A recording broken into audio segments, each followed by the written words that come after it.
Today, I'm going to review Happy Head Minoxidil formulations, and I will talk about why I don't recommend them for someone who has a hair loss or reaches out to me and asks about minoxidil. And if you are not familiar with Happy Head is a telehealth company that offers different solutions for some with a hair loss. They do have a minoxidil formulations up to 8%. They also offer like added ingredients such as finasteride, dutasteride, lantanoprost, hydrocortisone, retinoic acid, and other components because they do have also customization of some of the formulations. And if you look at the screen now, you can see that I found the most popular formulations they offer on their website, which is a formulation that has like a multi-approach to the hair loss, and it contains finasteride, which is DHT blocker or addresses hair loss hormone. Then it also has minoxidil, which is a growth stimulant, retinoic acid, which is more like an encourager to minoxidil. So basically someone who is not responding to minoxidil by itself or plain minoxidil, one adds retinoic acid and that can improve response rate to it. And then it also has a hydrocortisone, which is something that suppresses scalp inflammatory problems. So what is the issue with this formulation or this approach? Like my issue with it is it does contain hydrocortisone. On hydrocortisone, it is likely added for two reasons. So first reason that is most obvious is that it is something that suppresses scalp inflammatory problems. So for example, if someone is having scalp inflammation, if one applies, for example, minoxidil, what happens is it will flare up that inflammation. There will be more burning sensation, more itchiness, more redness, and more shedding as a result.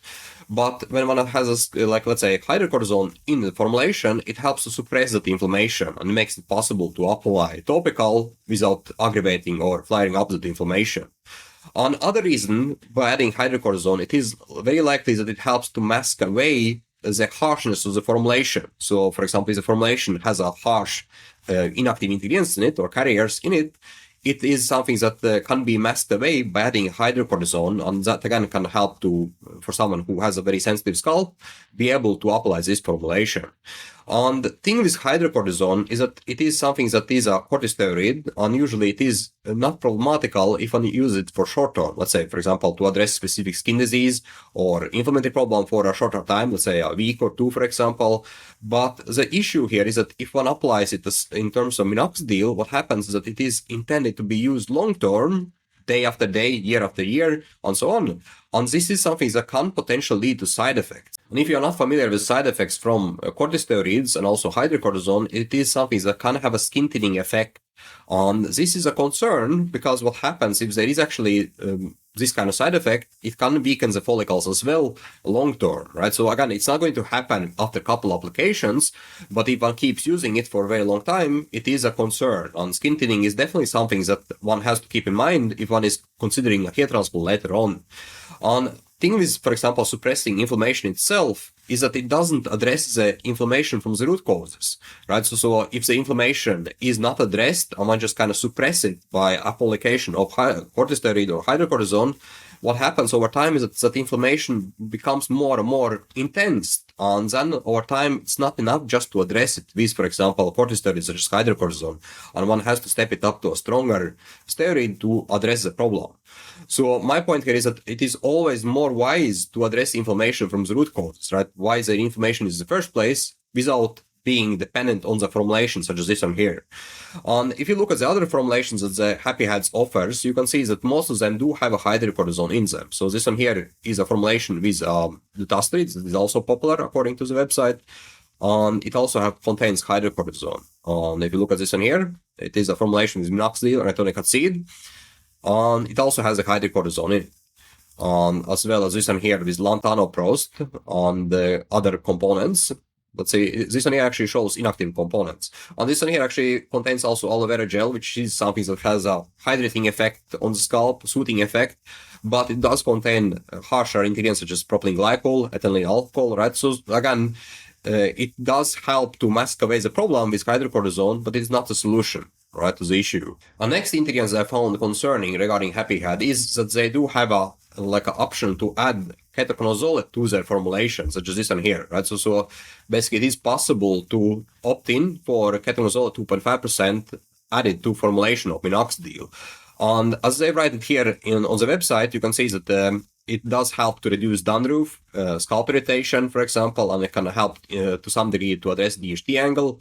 But the issue here is that what I find concerning is that, so my concern here is that ketoconazole, for example, in the shampoo is applied for shorter time, right? So it is applied for 3 to 5 minutes, and that again leads to short exposure with the skin, right? So it has a short-term exposure to skin contact, and that is usually fine for scalp environment, especially when applies it a couple times a week, right? If one needs to address fungal angle of the scalp environment. But if one applies in combination with minoxidil, then again it is intended to be continuously used on daily basis, and that again can have potential side effects in terms of the scalp environment. It can affect the scalp biome.